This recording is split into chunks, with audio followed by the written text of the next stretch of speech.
You unmute yourself. Thank you, Stephen. Hi, everyone. My name is Christina, and I am an alcoholic. And it's good to be here. Thank you for inviting me to participate in your meeting. And thank you, quite honestly, thank you for allowing me to participate in my own sobriety today. My husband and I, we live in the Akron, Cleveland area, and we love our Akron AA, in the early days, of gathering around the kitchen table, as we used to do, Dr. Bob would describe that kitchen table, that piece of furniture as modest, right?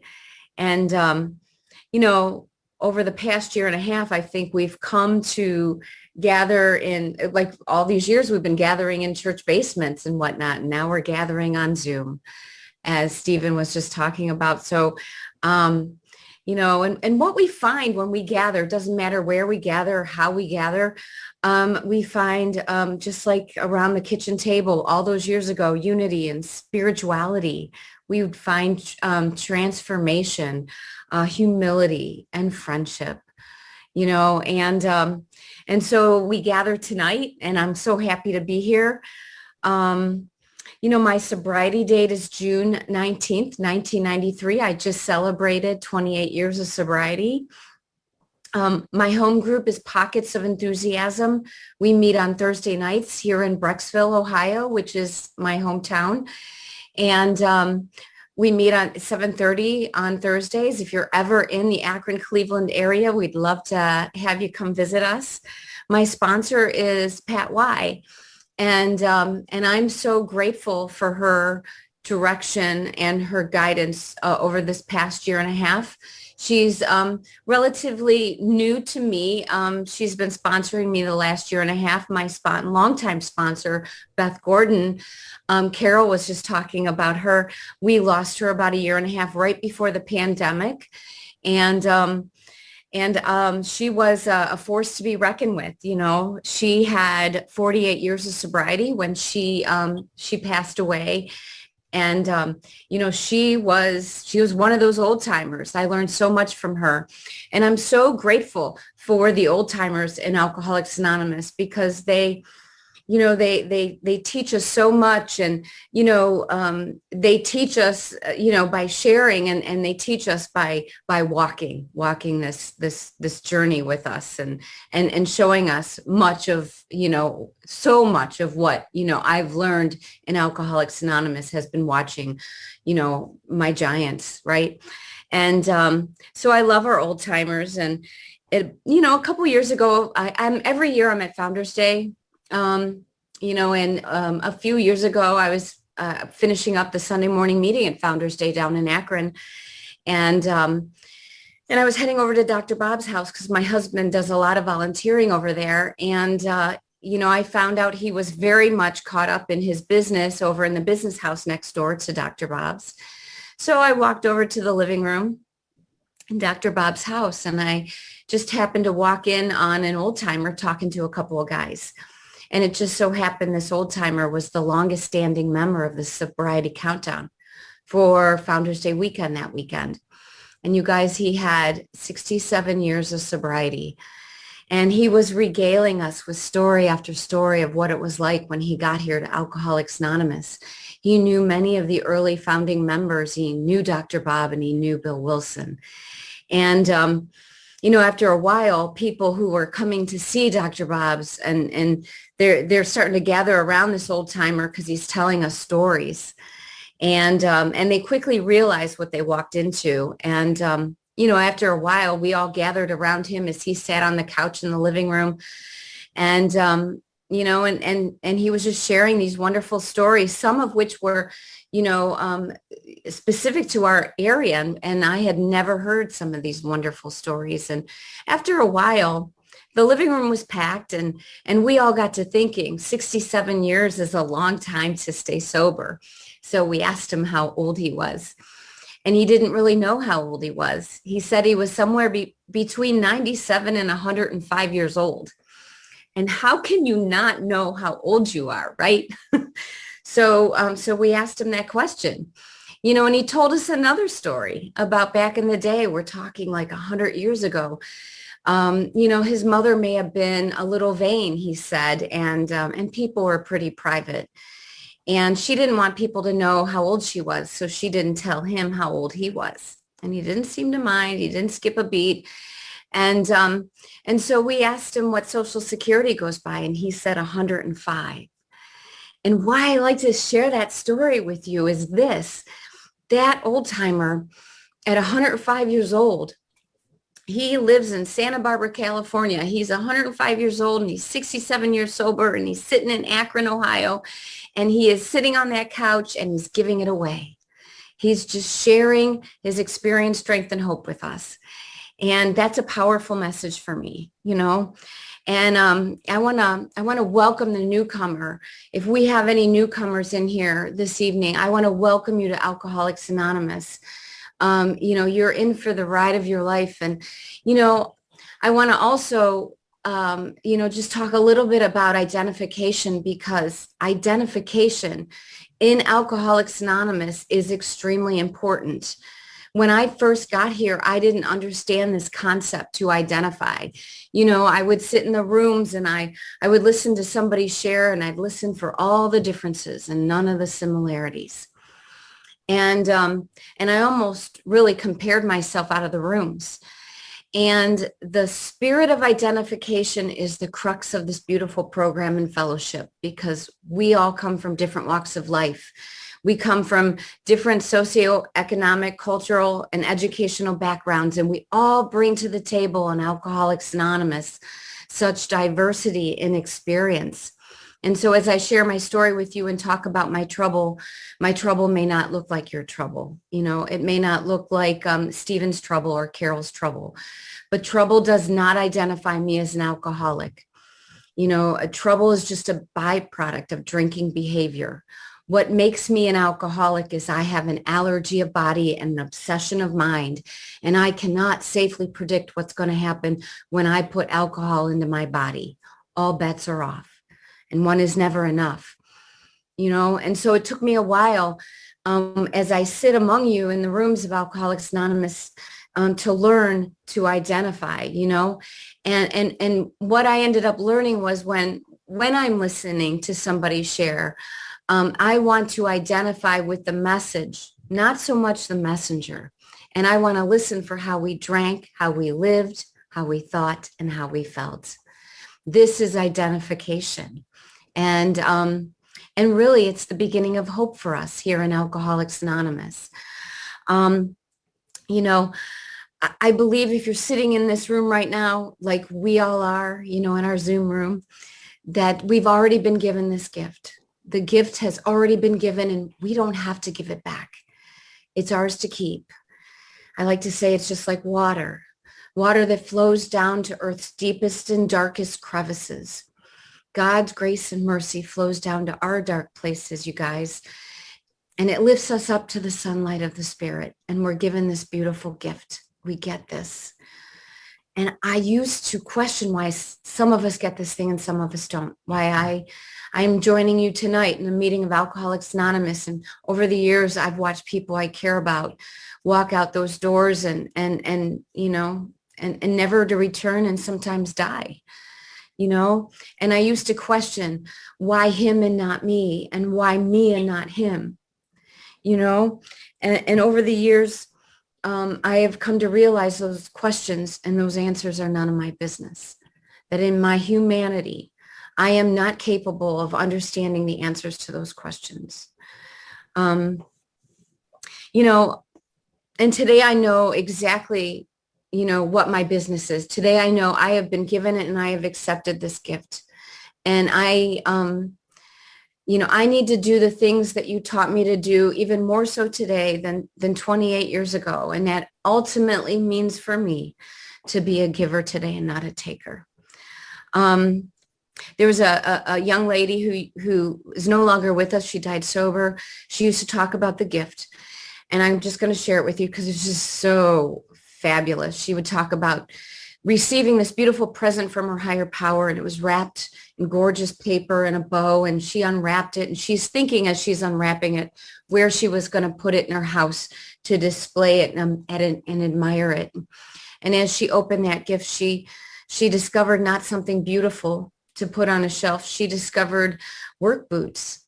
And I love that story, you guys, because that's what we get here in Alcoholics Anonymous. We don't get something to put on a shelf to admire and look at. We get busy. We put those work boots on, and we've got work to do. And I find God in the trenches of Alcoholics Anonymous. My parents were great parents. They taught me morals and values. They gave me everything that they had and everything really that I needed. And somewhere around 3 or 4 years of age, my mom and my dad sat me and my sister down and told us they were getting a divorce. And I remember my dad walking out the door. I remember that day very vividly. And for the first time in my little life, I experienced fear and uncertainty. And that fear would become the backdrop of delusional thinking and skewed perspective that would drive my thoughts, my feelings, and my drinking. In Bill's story, he talks about impending calamity. And I understand impending calamity. I was always afraid of that other shoe falling, what was around that next corner, But woven beautifully within the instructions of our steps, it says, and I paraphrase, he enables us to match calamity with serenity. And today I know exactly where my solution lies. And I'm so grateful for that. Shortly after my dad left home that day, he was in a car accident because my dad was a big drinker. And he wrapped his car around a telephone pole and nearly died. And I swore when I found out the next morning, I swore I would never be like that because I couldn't understand how someone I love so much could go out and do something like that. And, I always felt less than you guys. I never felt pretty enough or smart enough. I never felt like I fit in. I was always on the outside looking in on everyone living life. I felt like I didn't get the memo that would tell you how to be, act, and talk with others. My tongue would get thick, my thoughts wouldn't come, and my peers would seamlessly maneuver through childhood and adolescence with ease and comfort, while I would always feel awkward and uncomfortable in my own skin. And I wasn't a finisher, you guys. I didn't finish anything I started. And I knew something was wrong with me. But my first drink changed all of that. It was a warm beer. My sister and I stole 3 beers out of my mom's refrigerator. It was my mom and my new stepdad. And we had a friend over. And after my mom and my stepdad went to bed, my sister and I pulled those beers out from underneath the couch. And I remember that first drink. It was a warm beer. It tasted disgusting. I choked it down. But I can tell you that shortly thereafter, I had this warm glow that started to radiate through my body, and this warmth went down to my fingertips and down to my toes. And then all of a sudden it went up to my head. And I was, I could talk to you, I felt pretty. I felt smart. The magic happened. And I liked it. And I proceeded to my mother's liquor cabinet that night, and I pulled out what I saw her drink last, which was amaretto liqueur. And oh my God, still to this day, I'll tell you, I got so sick, so drunk on that stuff that I never touched it again. But an amaretto candy or coffee creamer is a hard no these days. But I chased that feeling that I got that night, and I just started to get into trouble. And I think hindsight is 2020 in Alcoholics Anonymous, because I didn't see I was getting into the trouble that I was. It was like, Mom, get off my case. And my senior year, I lived with my dad, and he, like I said, he was a big drinker, and he would drink on a road called Brook Park Road here in Cleveland. And there's a particular area that is seedy, consisting of dark, dank dives and gentlemen clubs. And he would let me have the car on the weekends as long as I drop him off at the bars. and I drop them off at a dive and go out and have the party. And 9 times out of 10, I pick them up on time at closing. And he never knew most of the time. There was a few times he found out. Most of the time he was already pretty toasted. So it was a pretty good deal. But one night stands out. I go to pick him up. It's closing. He's in this joint that I dropped him off. There was a guy drinking at the bar, the last drink of the night, and a couple on the dance floor. And I walked in, and my dad was in the corner, dark corner of that bar. He was sitting at a round table. I'll never forget it. He was sitting at a round table with his back against the wall. He had his hand cupped around that glass, and his eyes lost in that drink. And it took me a long time to figure out what it was about that moment that seared in my memory. And today I know that's the moment that I knew alcohol had my dad. And I swore once again I'd never be like that. Little did I know I was already well on my way in my own alcoholism. And he was an alumni of Ohio University. And he thought it would be quite fitting for his oldest daughter to follow in his footsteps. So all the plans were made. And in my senior year, I found myself, doing what I do, doing a lot of partying. And as a result, my class attendance and my grades suffered. And as a result of that, I did not get to walk across the stage and make that milestone. And my poor parents, I'm thinking I'm not hurting anyone, so what? But today I know I robbed my parents of the right, the privilege, and that joy to watch their oldest daughter walk across that stage. I was able to scrounge up those credits in summer school, and I walked into an empty high school, and I picked up my high school diploma. And off to Ohio University I went. And let it be known that OU is a nationally ranked prep school for membership in Alcoholics Anonymous. I had arrived, and my parents were 5 hours away. And I had to declare a major, and I saw they were auditioning for the School of Dance, and I love dance. I danced in high school. Nothing, I had no technique, but I was on the kick line and all that. And so I thought I'd give it a whirl. And they threw me in a technique class, and like I said, I had none. And I bombed that first audition, but they gave me another opportunity, and they put me in a choreography class, of which I happened to excel. And I nailed that audition. So I'm in the School of Dance, and I love it, you guys. Dance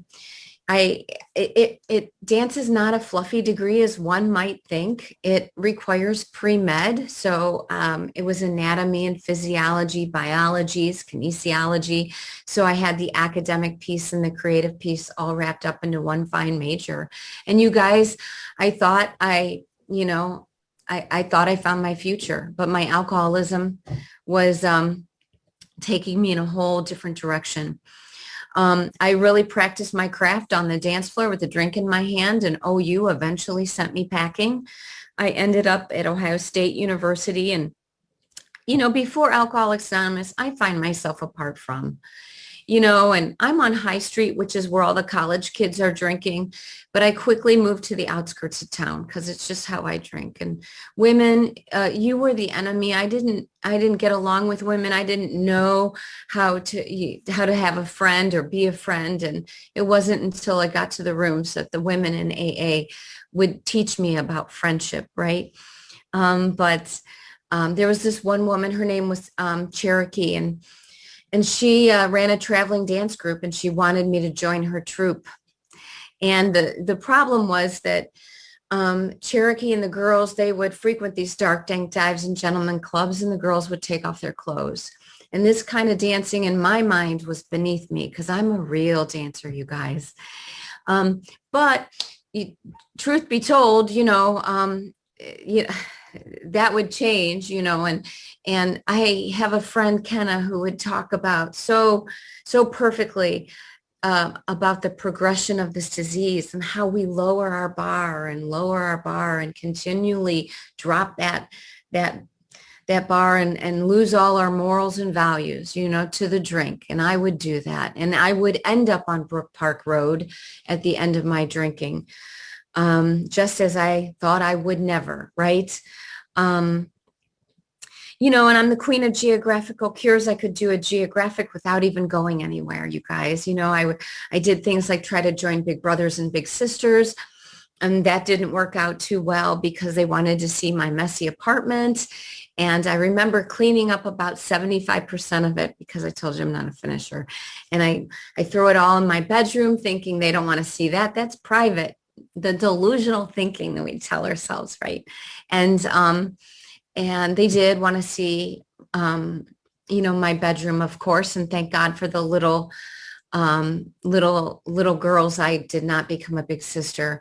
I did try to join the church and the Catholic Diocese in Columbus, Ohio. Mother Superior did not find me a good match for the church. But I did successfully join the Army. And you guys, I remember in all of these circumstances thinking that these things might just help me get me on the straight and narrow. I knew something was wrong. But the Army did eventually let me go. I had to be discharged from the Army as a direct result of my drinking. And I lived on the streets of Cleveland, and that was a little rough. I'd jump out of the car. My alcoholism's progressing. I jumped out of my car, living in my 81 citation, and I brushed the fur off of all over me because I was sleeping with my collie shepherd. He lived in that he was a prisoner in that car. And I would sneak into bathrooms of restaurants and take a bird bath in the sink. And I was so ashamed that you would find me out. And I would move my car from street to street and city to city so people would not know what I was doing. And I'm sure they all knew. And I'm sitting at a dead end street. There's a brick building in front of me, and I'm trying to figure out how fast I need to plow my car into that wall and not survive. And of course, I finished the 6-pack on my seat, and I end up at a bar, and I run into a couple high school guys, and these were nice guys from school. I didn't really hang out with them, but they found that they were great. I always knew them to be great guys, and one of them invited me to stay with him and his family because he knew I was sleeping in my car, and his family consisted of his mom and his dad, his sister, her husband, and their children, and they welcomed me and the dog. I love the dynamic they had. They had this warmth that I couldn't put my finger on it, but I love the dynamics. They laughed, they talked, they shared, and I always wanted that. And my family, in my eyes, I couldn't see that.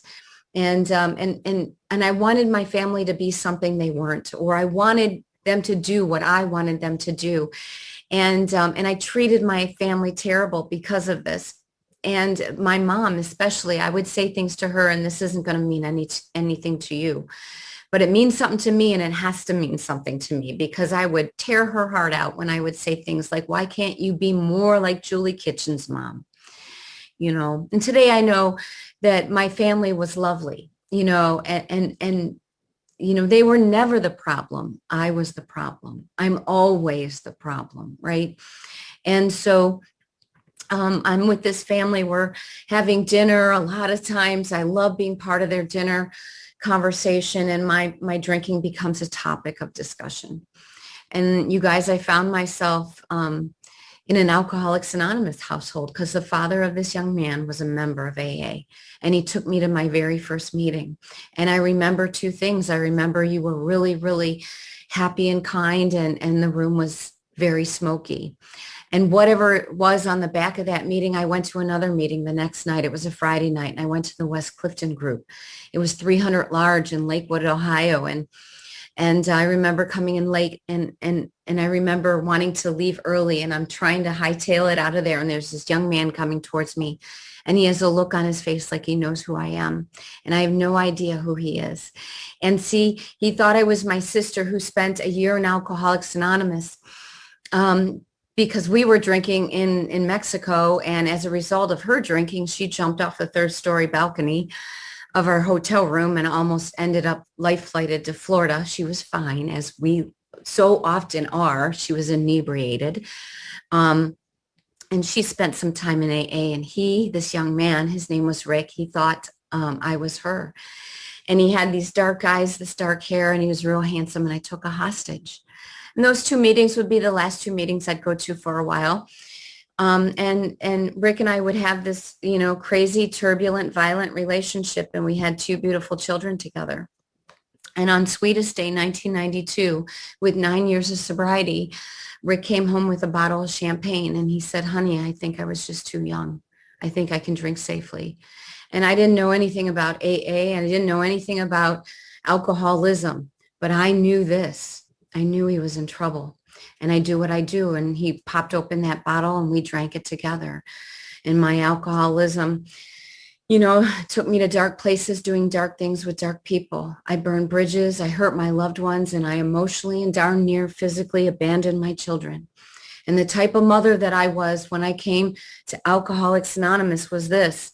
I would come to at 2:00 in the afternoon, many a days, hungover, sick, not in a real good mood. And my babies would be locked in their cribs with their diapers saturated with urine and feces hanging off their little hips, maybe not even on their bodies anymore. And, they'd be hungry for breakfast at 2 p.m. and they'd be hungry for their mother's love. And I was incapable of giving them any of that, all of the above. And I would leave them with people who are no better suited than I just to get to the drink because I didn't want to be like my dad, you guys.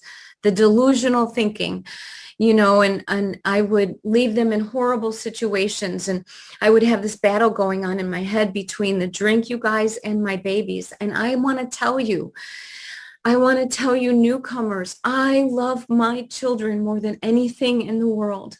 I love them. And this battle, who won that battle and who lost. And my babies would lose to the drink every time. And I like to share this story about leaving them with this couple who were in pretty bad shape. And just so I could go and sit at a bar stool and drink. And my youngest was just crawling. He was 5 months old, I remember. And they were unattended and he crawled himself behind their couch and got pinned. And he remained pinned behind their couch for 5 hours. That is the type of mother that I am when I put alcohol into my body.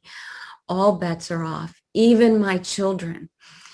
And so there's a series of events that bring me to my last drunk, and I'm face down on the west side of Cleveland in some joint, and I'm coming to a voice, and it's Rick. It's my children's father, and he has my babies in his arm. And I'll never forget the words that he spoke.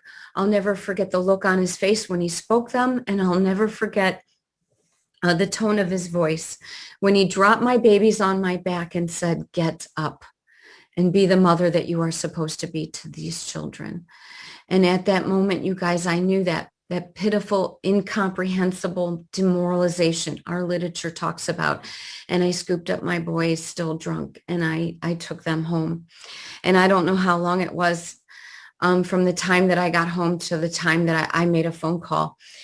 Because I had said the prayer, you guys, that we say here. I said that God help me prayer. And I called Janice. She was a woman who reached out to me at one of those two meetings I'd gone to. And she started hooking me in. She started taking me to meetings. And there was some serious things I heard in the rooms of Alcoholics Anonymous. And they clicked for me. Like all I needed was a mustard seed size of faith and willingness, and I could have what you had, just a tiny speck of faith and willingness. And I didn't really know what you had. I just wanted a little relief. And you told me to suit up and show up, to bring the body, and the mind will follow. And, and I started to set up the meetings because you told me to do that. I started to stand at the doors because you told me to do that. And for a girl who couldn't talk to people, my tongue would always get thick. My thoughts would get jammed up. You told me to welcome people coming into the rooms. And I had just enough desperation to follow those directions because what I was doing wasn't working. And I started hanging out with young people and they would cart me off to meetings, and they took me to a conference in Pennsylvania. It was the Cook Forest Conference in Cook Forest, PA. And I remember sitting in the back seat of that car drinking coffee And I recognized my mood to be lighter than it had been in a very long time. And somebody popped a cassette tape into the player. At the time, that's what we had, and I'm dating myself. And this woman started sharing her story, and she started talking about, those dark places that I had gone and those dark things that I had done. And she talked about, you guys, feeling dirtier on the inside than she did on the outside. And no matter what she did, how many showers she took, how much soap she used, she couldn't get clean on the inside. And when she said that, that was the first time in my experience in Alcoholics Anonymous, I heard somebody put to words how I felt. I identified, right? And then she talked about taking these steps, and as a result, having a spiritual awakening. And as a result of that awakening and many more, that today she felt cleaner on the inside than she did on the outside. And for the first time,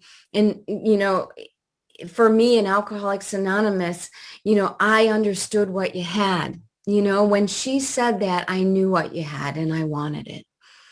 And so I started to get busy, and I had that willingness. And I got to tell you, that is so key in Alcoholics Anonymous.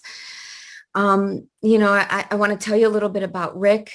He was a Pied Piper in Alcoholics Anonymous. He had, kind of a bunch of young people that he hung out with, and they loved him. He started young people's meetings around this area, and he'd give his shirt off his back for any one of us sitting here.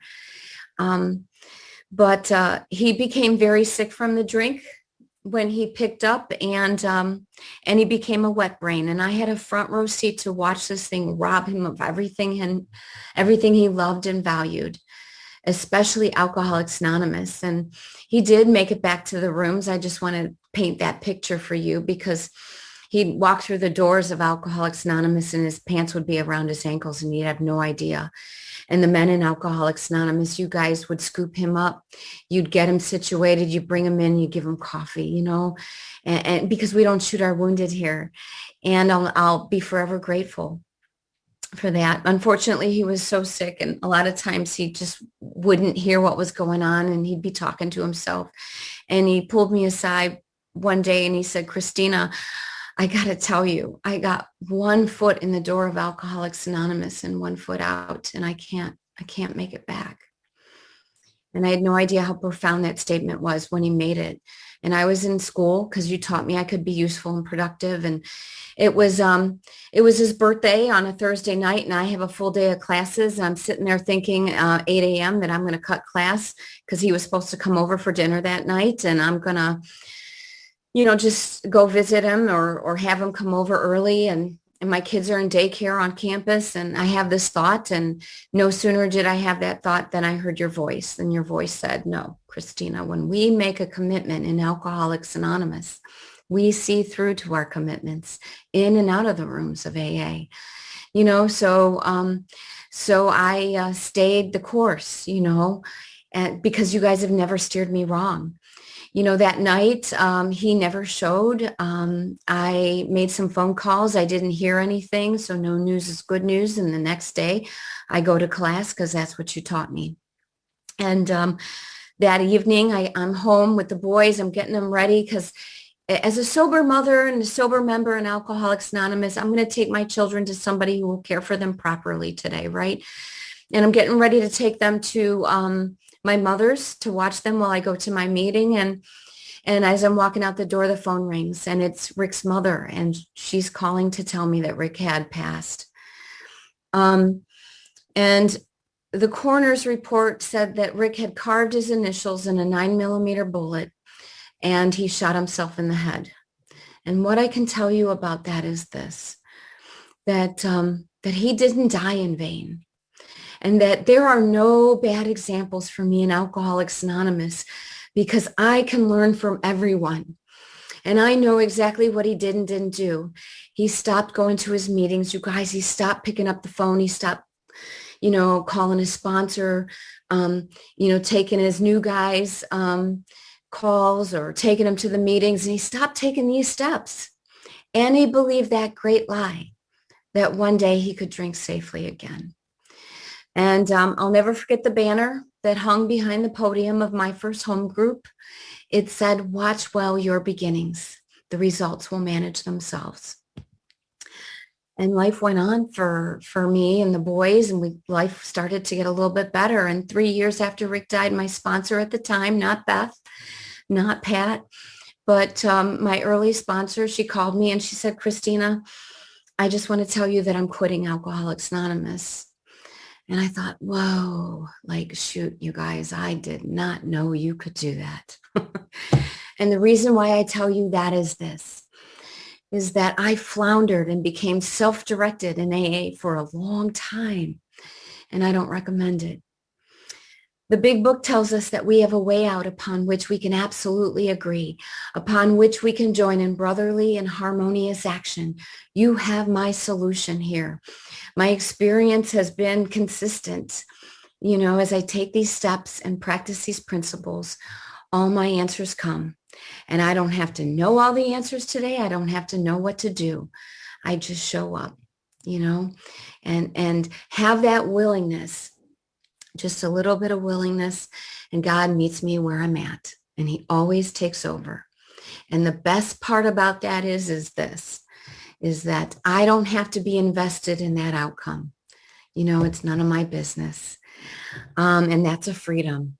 My God, I want to tell you just a little bit about my God, because I never struggled with the God piece. It wasn't my story. But from that very first prayer I said in the beginning of my journey in Alcoholics Anonymous, to all the, you know, the coincidences that turn into God moments here, to having my eyes opened and having my eyes open enough to see God's hand at work in my life, you know, and the surrenders, you guys, the surrenders, big ones and small ones, because they continue. I was finally able to reacquaintance myself with my higher power, so to speak, you know, and I finally realized that I had undergone that profound alteration in my reaction to life, and I'll be forever grateful. You know, I want to tell you a little bit about my children. They grew up in Alcoholics Anonymous, and they had a lot of behavioral problems when they were little. And you know, the women in AA would tell me that this is normal for newcomer women. And as we stay sober and get better, they do too. And that's true for most circumstances, most women. But it didn't happen in my case. And I'll tell you why. My children would later be diagnosed with a progressive and serious illness that there is no cure. And I was devastated, you guys. And I wallowed in some heavy self-pity for a bit, but you guys kicked me in my fanny, and you made me pull up my bootstraps and my big girl pants, because you taught me about footwork. So I started to research my kids' illness, and I became quite the expert in the area of medicine concerning them. And, you know, and you taught me to stand at the door, and because I was willing to listen, I was willing to say yes. I stood at the door and I learned to talk to people, the girl with the thick tongue, right? And all the other things you taught me to do. I was able to learn how to, you know, to advocate for my children in a way that they could get the best care possible. And today they're 20, 28 and 30. I take that back. They're 29 and 31 just recently. And I'm so grateful for you. They navigate their world pretty well. They still have their adversities, but I have you to thank for the fine young men that they are. I married my husband in Alcoholics Anonymous, and one of the things I loved about him was his enthusiasm. You know, enthusiasm is important here in AA, because this thing saves lives. It brings people back together. And, you know, we have this I thought we were going to have this white picket fence, you know, and this happily ever after, but really that's not what AA promises. What we get here is a set of spiritual tools. It's just perfect for anything that I've ever had to deal with in Alcoholics Anonymous in my life. But more importantly, it has been enough for all those people who have gone before me in experience of life on life's terms, you know, um, and that's a beautiful thing. I was able to walk across the stage at Cleveland State University in 2012 after 20 years, class by class.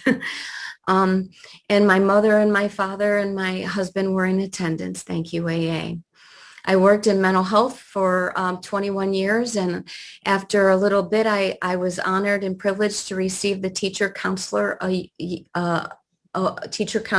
Year award because of you, really, because of Alcoholics Anonymous and all that you've taught me. After 21 years, I felt God moving me in a different direction, and I did put up my pad of paper and my pens and pencils, and I turned that in for a hard hat and steel toe boots. And today I'm a steel worker, and I've just completed a millwright program.